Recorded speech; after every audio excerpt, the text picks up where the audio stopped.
مردہ دفن کرنا کوے نے سکھایا۔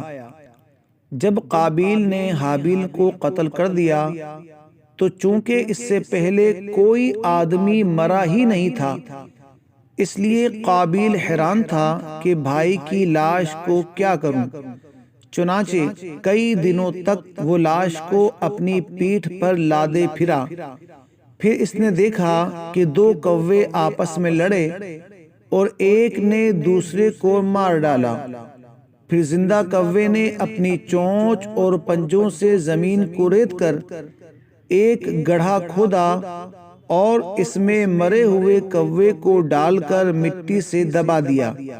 یہ منظر دیکھ کر قابیل کو معلوم ہوا کہ مردے کی لاش کو زمین میں دفن کرنا چاہیے۔ چنانچہ اس نے قبر کھود کر اس میں بھائی کی لاش کو دفن کر دیا۔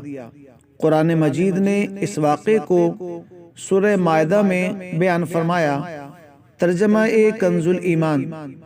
تو اللہ نے ایک کوا بھیجا زمین کو ردتا کہ اسے دکھائے کیوں کر اپنے بھائی کی لاش چھپائے۔ بولا، ہائے خرابی، میں اس کوے جیسا بھی نہ ہو سکا کہ میں اپنے بھائی کی لاش چھپاتا تو پچھتاتا رہ گیا۔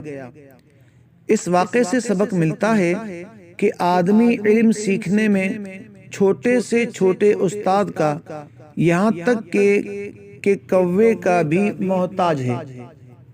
اسی سے معلوم ہوا کہ انسان پر اس کی دنیاوی زندگی کی راہ میں جب کوئی مشکل درپیش ہو جاتی ہے تو اللہ تعالی ایسا رحیم و کریم ہے کہ کسی نہ کسی طریقے سے، یہاں تک کہ چرندوں اور پرندوں کے ذریعے، مشکلات حل کرنے کی راہ دکھا دیتا ہے۔